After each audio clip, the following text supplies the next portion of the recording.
जय हिंद दोस्तों। इस वीडियो में NISM series 9 merchant banking certificate examination का चैप्टर नंबर 1 पढ़ेंगे। चैप्टर नंबर 1 में सबसे पहले हम लोग देखेंगे कैपिटल मार्केट का स्ट्रक्चर क्या होता है। दूसरा है कौन कौन सा प्रोडक्ट्स हैं जिसमें इंडियन सिक्योरिटीज मार्केट में ट्रेडिंग किया जाता है।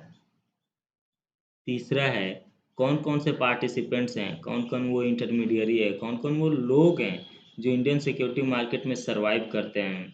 और लास्ट है वो कौन कौन सी रेगुलेटरी अथॉरिटी है जो इंडियन सिक्योरिटी मार्केट को रेगुलेट करती है।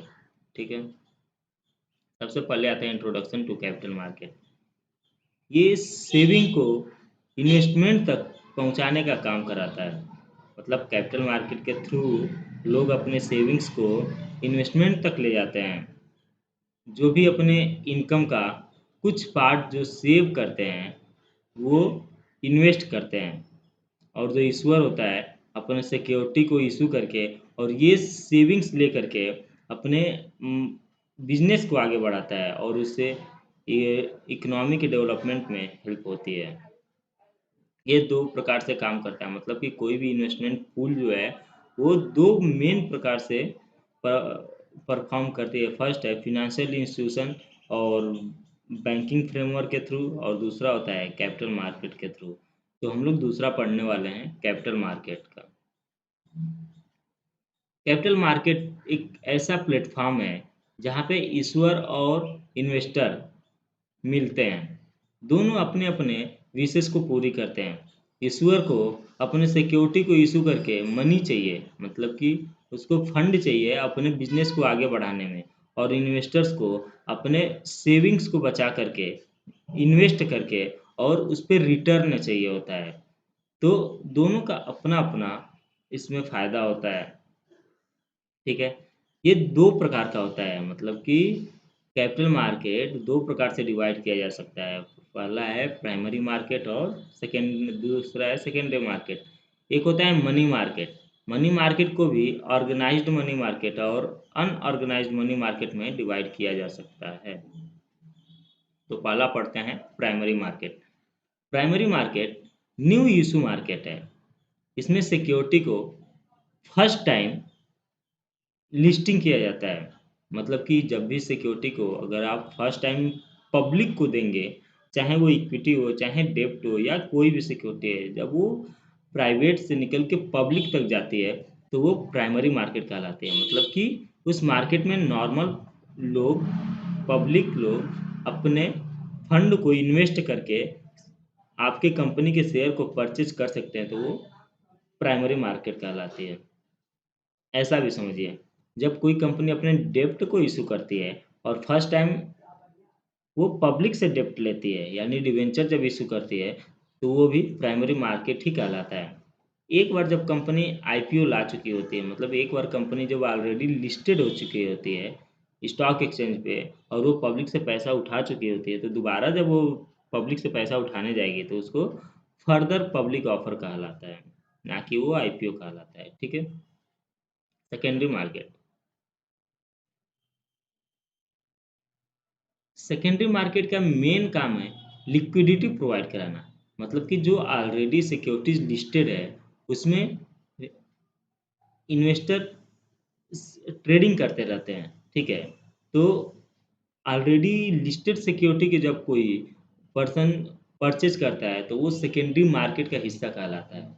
ये दो प्रकार का होता है, एक होता है ओटीसी मार्केट और दूसरा होता है स्टॉक एक्सचेंज रूट के थ्रू मार्केट। ठीक है, तो ओटीसी मार्केट में एक ऐसा मार्केट है जहाँ पे ट्रेड जो होता है वो निगोशिएट, मतलब कि डायरेक्ट एक पर्सन सामने बैठा है, दूसरा पर्सन सामने बैठा है, आपस में बात करके और ट्रेड एग्जीक्यूट कर लिए, तो ये हो गया ओटीसी मार्केट। और दूसरा है स्टॉक एक्सचेंज रूट। तो इस पे बायर और सेलर का पता नहीं होता है, यहाँ पे बीच में स्टॉक एक्सचेंज बैठा होता है।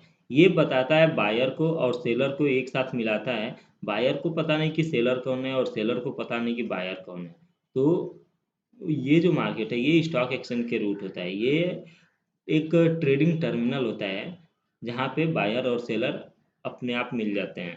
ठीक है, अब आता है money market. Money market financial assets होता है। जो कि close to substitute for money होता है। मतलब आप मनी मार्केट की सिक्योरिटी को आप मार्केट में ले जाएंगे तो एक जि- वो बहुत जल्दी से मनी में कन्वर्ट हो जाएगा दूसरे की तुलना में। अगर आप गोल्ड खरीदते हैं तो गोल्ड को ज्वेलरी की दुकान पे ले जाएंगे, फिर वो पैसा देगा, रेट बताएगा, उसमें से आपका जो मतलब जो मनी सो गोल्ड आप सोचें उसमें से कम या ज़्यादा भी हो सकता है। लेकिन यहाँ पे कुछ एग्जांपल दिया है। Money market deals primary in security such a banker's acceptance. मतलब कि बैंकर जो एक्सेप्टेंस होते हैं वो मनी मार्केट है। निगोशिएबल सर्टिफिकेट्स ऑफ डिपॉजिट होता है। रेपो एंड ट्रेजरी बिल्स होते हैं। कॉल या notice money market and commercial paper. ठीक है। अब आता है products in Indian securities market. वो कौन कौन से प्रोडक्ट हैं जो इंडियन सिक्योरिटी मार्केट में।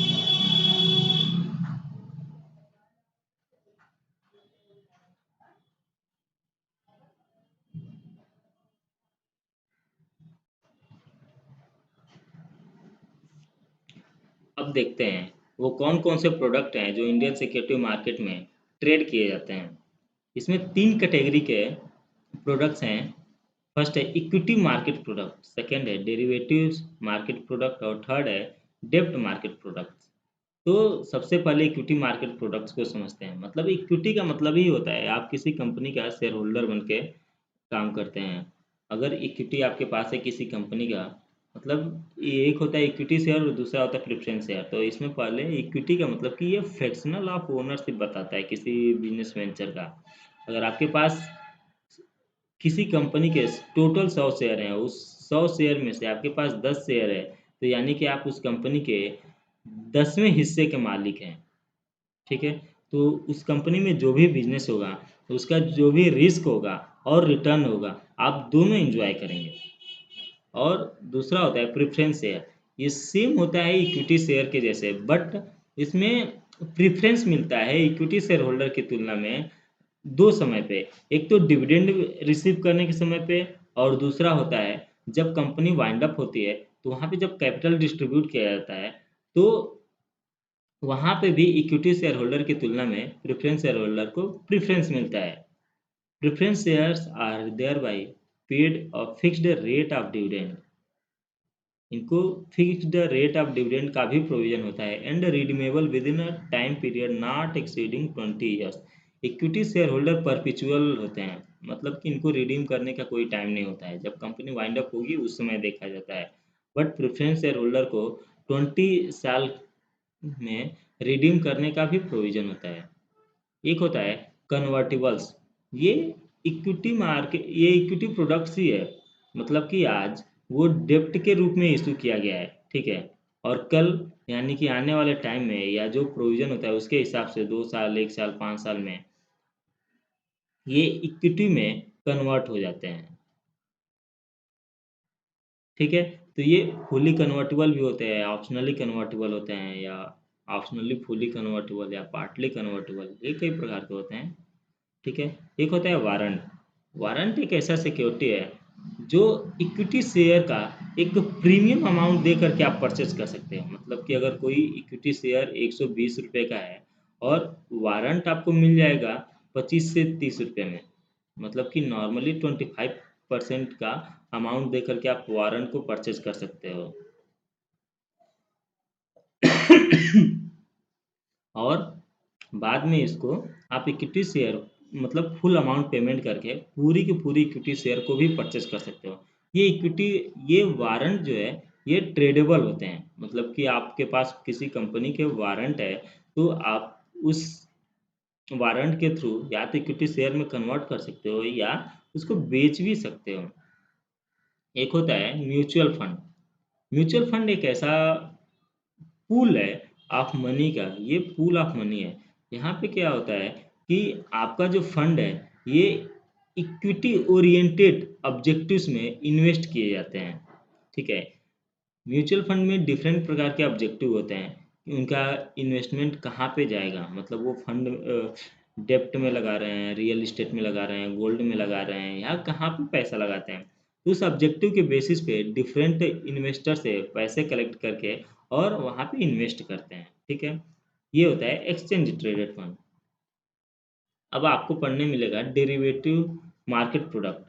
डेरिवेटिव मार्केट प्रोडक्ट में डेरिवेटिव जो आज के डेट में आपको निफ्टी या बैंक निफ्टी देखते हैं, ये डेरिवेटिव मार्केट प्रोडक्ट है। इसका डेरिवेटिव क्या होता है? डेरिवेटिव का मतलब मान के चलिए अगर आपके पास किसी कंपनी के 100 शेयर हैं, तो आप उस कंपनी के शेयर को बेचना नहीं चाहते हैं, लेकिन पैसा उठाना चाहते हैं मार्केट से। तो उस 100 शेयर को आप के बेसिस पे आप जब पैसा उठाते हैं मार्केट से, तो ये अंडरलाइंग सिक्योरिटी हो जाती है। मतलब कि इस सिक्योरिटी के बेसिस पे आपने पैसा उठाया है, तो ये जो पैसा है, इसका जो रेट है, वो इसके बेसिस पे डिसाइड होगा। मतलब अगर शेयर्स के पैसे ऊपर जाएंगे, तो इसके भी प्रीमियम बढ़ेंगे, और शेयर्स के पैसे जब नीचे आएंगे, तो जो डेरिवेटिव प्रोडक्ट है, इसके भी प्रीमियम घटेंगे। ठीक है, तो इस सेंस में हम लोग समझते हैं derivative is a product whose value is derived from the value of one or more basic variables called basis, जिसको बेस भी कहते हैं। ये underlying assets, index, reference rate के बेसिस पे होता है। ठीक है, underlying assets can be equity हो सकता है, फॉरेक्स हो सकता है, कमोडिटी हो सकता है, या कोई भी अदर असेट्स हो सकता है। ठीक है, two types of derivative instruments. India में दो प्रकार के अभी डेरिवेटिव इंस्ट्रूमेंट्स है, एक है फ्यूचर्स और दूसरा है ऑप्शन। ये दोनों कॉन्ट्रैक्ट होते हैं। ठीक है, और एक होता है करेंसी डेरिवेटिव्स भी इंडिया में मौजूद है। ठीक है, तो स्टॉक फ्यूचर्स क्या है? स्टॉक फ्यूचर्स में दो पार्टी एग्रीमेंट करती है किसी भी एसेट्स को बाई और सेल करने के लिए एट सर्टेन टाइम पे, और इन फ्यूचर, और सर्टेन प्राइस पे। जब वो टाइम आएगा, तो दोनों के पास ऑब्लिगेशन होता है, ना कि राइट होता है। ठीक है, ये बात याद रखिए लो कि इस फ्यूचर्स में दोनों पार्टी को ऑब्लिगेशन होता है कि इन फ्यूचर और स्पेसिफाइड डेट, स्पेसिफाइड प्राइस पे वो अपने कॉन्ट्रैक्ट को एग्जीक्यूट करेंगे लोग। बट स्टॉक ऑप्शंस में, स्टॉक ऑप्शन दो प्रकार के होते हैं। तो इसमें जो बायर होता है, उसके पास केवल और केवल राइट होता है, ना कि ऑब्लिगेशन होता है। ठीक है, call gives the buyer right but not obligations to buy the quantity of underlying assets। मतलब कि स्टॉक ऑप्शंस भी सेम फ्यूचर के जैसे ही कॉन्ट्रैक्ट होते हैं।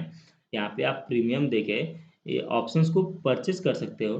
तो ये प्रीमियम देने के बाद आपको राइट आ जाता है कि बाद में उस कॉन्ट्रैक्ट को आप एग्जीक्यूट कर सकते हो।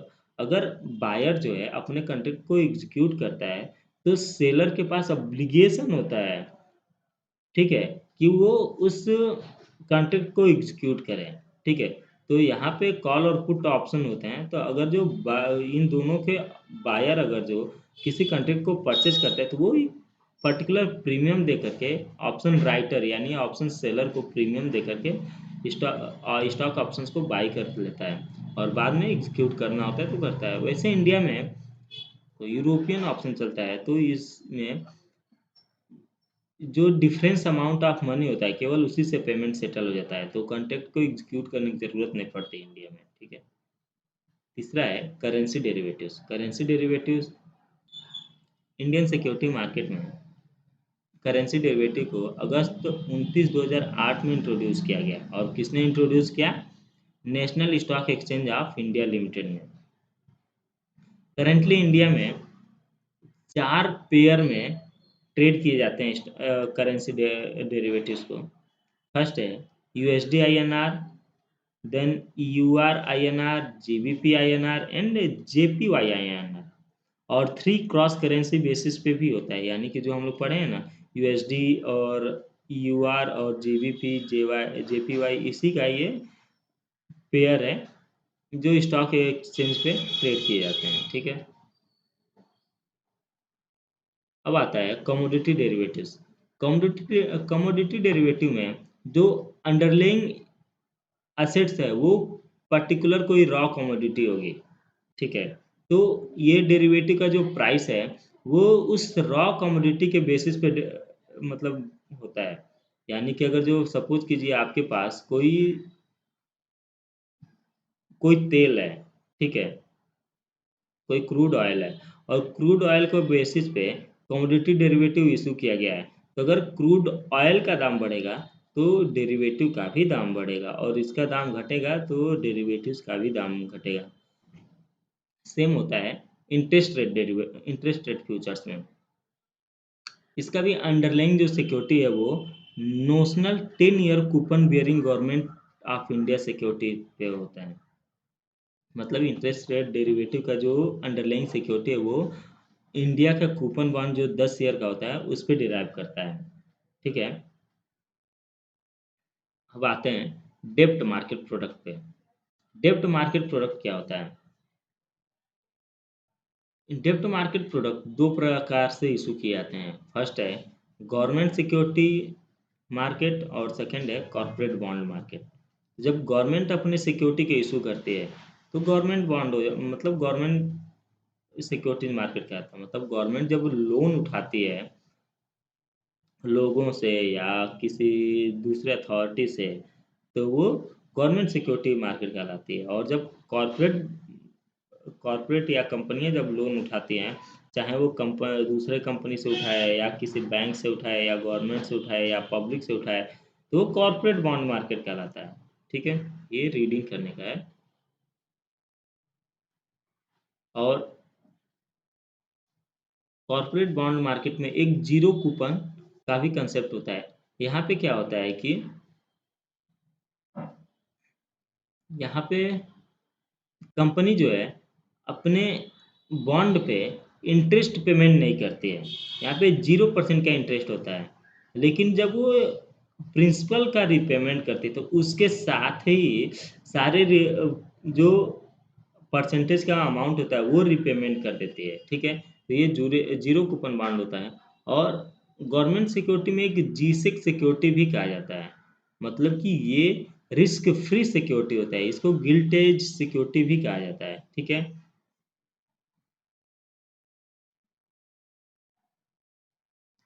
अब इस चैप्टर का तीसरा पार्ट है participants in Indian securities market.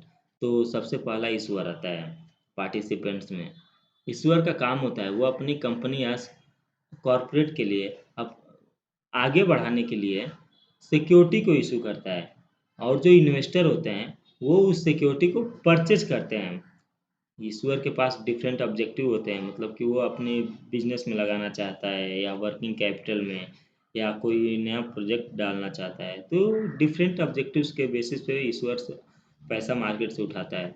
और इन्वेस्टर जो हैं उसमें पैसा लगाते हैं। तो इन्वेस्टर भी री रिटेल इन्वेस्टर होते हैं, कुछ इंस्टीट्यूशनल इन्वेस्टर रहते हैं, नॉन इंस्टीट्यूशनल इन्वेस्टर होते हैं। तो रिटेल इन्वेस्टर उसको बोलते हैं जो 2 लाख रुपए से ज़्यादा का पब्लिक इशू में इन्वेस्ट नहीं करता है। ठीक है। और इंस्टीट्यूशनल इन्वेस्टर होता है वो जो domestic financial institution, mutual fund, foreign portfolio investors, इनको अगर कॉमनली बोलोगे तो क्वालिफाइड इंस्टीट्यूशनल बायर्स भी होते हैं। तो ये इंस्टीट्यूशनल इन्वेस्टर होते हैं। बाकी जो बीच वाले बचे वो नॉन इंस्टीट्यूशनल इन्वेस्टर हुए। ठीक है। इंटरमीडियरीज सेबी में रजिस्टर्ड, सेबी एक्ट में बताया गया है डिफरेंट प्रकार के इंटरमीडियरीज को। ये स्टॉक ब्रोकर्स हो गए, share transfer agent, bankers to an issue, self certified syndicate bank, trustees of trust deed, मतलब कि जब बॉन्ड इशू होता है तो वहाँ पे ट्रस्ट एग्रीमेंट बनता है तो ट्रस्ट डीड भी बनता है। Registrar to an issue, merchant bankers, underwriters, portfolio managers, investment advisers, mutual funds and other प्रकार के इंटरमीडियरीज होते हैं जो सिक्योरिटीज मार्केट से एसोसिएटेड होते हैं। ठीक है। अब आता है स्टॉक ब्रोकर। स्टॉक ब्रोकर का आज के डेट में नाम हो गया है ऑथोराइज्ड पर्सन या ट्रेडिंग मेंबर। ये स्टॉक ब्रोकर जो हैं ये स्टॉक एक्सचेंज के मेंबर होते हैं। ये इंडिविजुअल भी हो सकते हैं या कॉर्पोरेट भी हो सकते हैं। ये एडवाइस या रिकमेंडेशन देते हैं इन्वेस्टमेंट अपॉर्चुनिटी को फॉर देयर क्लाइंट के लिए। ठीक है। देयर क्लाइंट में भी रिटेल इन्वेस्टर और इंस्टीट्यूशनल इन्वेस्टर, और वो एग्जीक्यूट करते हैं ट्रेड को क्लाइंट के बिहाफ पे। मतलब कि आप स्टॉक एक्सचेंज में डायरेक्ट ट्रेड नहीं कर सकते हैं। आपके बीच में और स्टॉक एक्सचेंज में कोई ना कोई स्टॉक ब्रोकर ही रहेगा जो ट्रेड एग्जीक्यूट करेगा क्लाइंट के बेसिस पे, मतलब आपके बेसिस पे। ठीक है। ये एक होता है कस्टोडियन।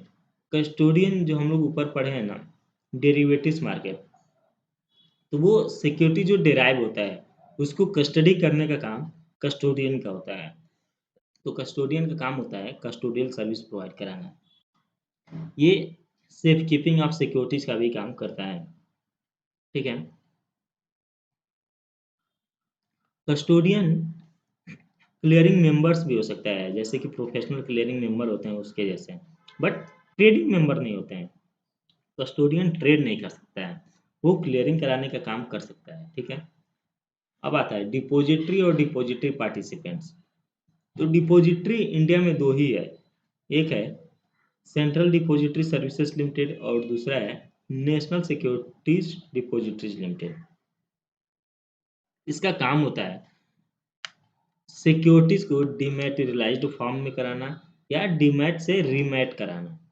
मतलब कि जब सिक्योरिटी फिजिकल फॉर्म में होती है तो और उसको डीमैट अकाउंट में हम लोग ट्रेडिंग करने जाते हैं तो वो डिमैटेरियलाइज्ड फॉर्म में डिपॉजिटरी ही कराती है।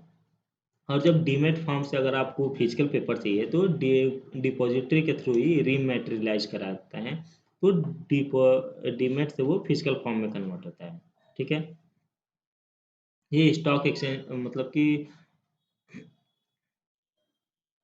through a system of paperless security, depository have made the going easier to the institutions as well as stock exchange and its clearing houses, stock broking firms, issuing companies, share transfer agents, मतलब etcetera etcetera. ठीक है।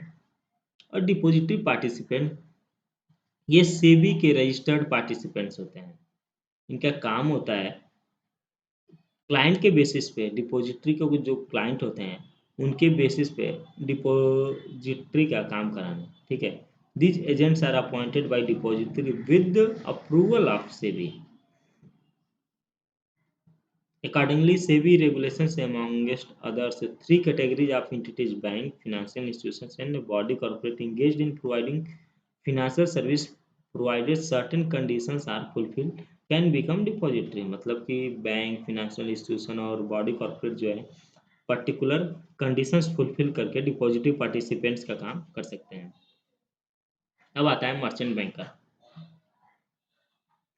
Merchant banker security market का पंडित होता है। मतलब कि किसी company को पब्लिक तक जाने का काम पूरा का पूरा मर्चेंट बैंकर का ही होता है। तो मर्चेंट बैंकर का काम हम लोग देख लेते हैं। ये they are acting as manager, consultant, adviser are rendering corporate advisory services in relation to issue management. मतलब कि इनका मेन काम होता है इशू मैनेजमेंट का काम करते हैं। किसी भी कंपनी के सिक्योरिटी के इशू कराने से लेकर के लिस्टिंग कराने तक सारा का सारा जो रिस्पॉन्सिबिलिटी है वो मर्चेंट बैंकर के ऊपर होता है। ये सेबी से रजिस्टर्ड होते हैं। ठीक है। और मर्चेंट बैंकर का काम करते हैं। दे वेराइटी ऑफ एक्टिविटीज मतलब प्रोवाइड कराते हैं इंडिविजुअल से या कॉर्पोरेट्स को।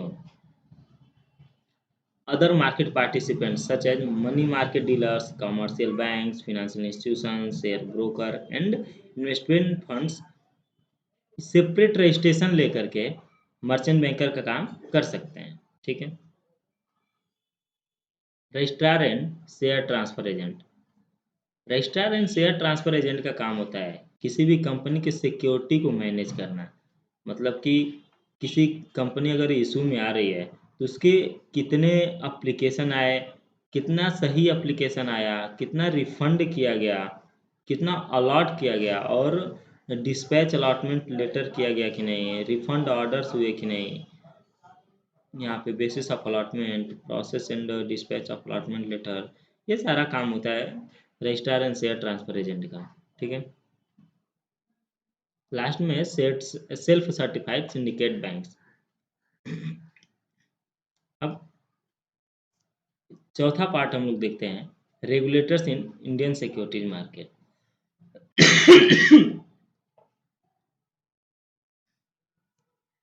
आपको स्टेप बाय स्टेप मैं बताता हूँ। इंडियन के रेगुलेटर्स में सबसे पहले इंडियन सिक्योरिटीज मार्केट के रेगुलेटर में सबसे पहले आता है सेबी।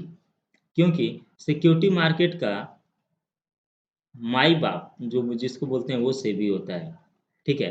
अगर कोई कंपनी है तो कंपनी इनकॉर्पोरेट होती है तो उसको रेगुलेट करने के लिए एमसीए का काम होता है। ठीक है।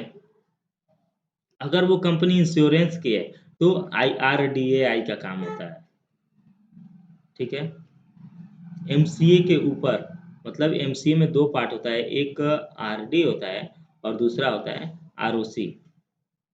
कोई भी कंपनी रजिस्ट्रार ऑफ कंपनी के पास इनकॉर्पोरेट होती है और इस आरओसी को रेगुलेट करने के लिए आरडी बैठे हैं और ये सारा मिनिस्ट्री ऑफ कॉर्पोरेट अफेयर्स के अंदर में आता है। ठीक है। और अगर कंपनी मार्केट में जाती है मतलब लिस्ट होती है तो उसको रेगुलेट करने के लिए तब सेबी का रोल आता है। अब कंपनी डिफरेंट प्रकार की हो सकती है, मतलब कि इंश्योरेंस कंपनी हो सकती है, बैंकिंग कंपनी हो सकती है। तो इंश्योरेंस कंपनी है तो उसको आईआरडीएआई रेगुलेट करेगा। बैंकिंग कंपनी है तो उसको आरबीआई रेगुलेट करेगा। ठीक है। अगर टेलीकॉम कंपनी है तो उसको टीआरएआई मतलब टेलीकॉम अथॉरिटी जो रेगुलेटरी वो रेगुलेट करेगा। तो ऐसे ही डिफरेंट प्रकार के रेगुलेटर्स हैं जो सिक्योरिटीज मार्केट को रेगुलेट करते हैं। ठीक है। ये सब रीडिंग करने का है। अगर पेंशन फंड है तो pension fund regulatory and development authority है। अब आता है मिनिस्ट्री ऑफ फाइनेंस, मतलब कि अगर आप फॉरेन कंपनी से या फॉरेन इन्वेस्टर से या नॉन रेसिडेंट अगर डील करता है तो वो मिनिस्ट्री ऑफ फाइनेंस उसको रेगुलेट करती है आरबीआई के थ्रू। ठीक है। अब आता है role of investment banker in private equity. तो यहाँ पे बताया है ग्रोथ प्लान फार्मूलेशन फर्स्ट है, सेकंड है कि ट्रांजेक्टिंग ट्रांजेक्शन स्ट्रक्चरिंग, थर्ड है arriving at pre money valuation और सेकंड लास्ट है offer literature data room assistance और लास्ट है लीडिंग द ट्रांजेक्शन। तो ये चैप्टर आपका यहीं पे ख़त्म होता है। नेक्स्ट वीडियो में हम लोग नेक्स्ट चैप्टर डिस्कस करेंगे और नीचे कुछ एमसीक्यू है उसको देख लेते हैं क्या है। इसमें तो आंसर भी बताया है। In which market securities are issue to investor for the first time. तो ऊपर बताया ना, प्राइमरी मार्केट होते हैं जहाँ पे सिक्योरिटी को फर्स्ट टाइम इशू किया जाता है। सेकेंडरी मार्केट में तो ऑलरेडी इशूड मार्केट मतलब ऑलरेडी इशूड सिक्योरिटी को बस ट्रेड किया जाता है। रेपो मार्केट तो गवर्नमेंट की सिक्योरिटी होती है, ये पब्लिक में डील नहीं होता है। ठीक है। और करेंसी मार्केट तो केवल करेंसी की मार्केट होती है, तो ये प्राइमरी मार्केट नहीं होती है। Who are the major investors in government securities in India. तो बैंक, इंश्योरेंस कंपनी या प्रोविडेंट फंड, पेंशन फंड, सभी लोग मेजर जितने इंस्टीट्यूशनल इन्वेस्टर हैं सारे के सारे मेजर इन्वेस्टर्स हैं गवर्नमेंट सिक्योरिटीज में। अब इंडिविजुअल कोई सोचे 2 लाख रुपए का लेकर के और गवर्नमेंट सिक्योरिटीज में इन्वेस्ट करने का, तो गवर्नमेंट अपनी सिक्योरिटी को करोड़ों करोड़ों लाखों करोड़ों में लाती है। तो वहाँ पे इंडिविजुअल कहीं नहीं टिकेगा। वहाँ पे क्यूआईबी जिसको ऊपर पढ़ के आए हैं कि क्वालिफाइड इंस्टीट्यूशनल बायर होते हैं, जो इंस्टीट्यूशनल बायर ही कहलाते हैं, मतलब कि ये मिनिमम 10 करोड़ का इन्वेस्ट करते हैं और मैक्सिमम का तो पता नहीं, जितना हो इनकी पॉसिबिलिटी उतना कर सकते हैं। तो गवर्नमेंट सिक्योरिटी में नॉर्मली रिटेल इन्वेस्टर नहीं रहते हैं। ठीक है। अब है एसएलआर और सीआरआर रेट, इसको आरबीआई डिसाइड करती है। ठीक है। और लास्ट है derivatives in which of underlying assets are allowed in Indian market. तो सारे में इक्विटी में भी, कमोडिटी में, करेंसी में, सब में डेरिवेटिव्स अलाउड है इंडियन सिक्योरिटीज मार्केट में। ठीक है। थैंक यू दोस्तों। बाय।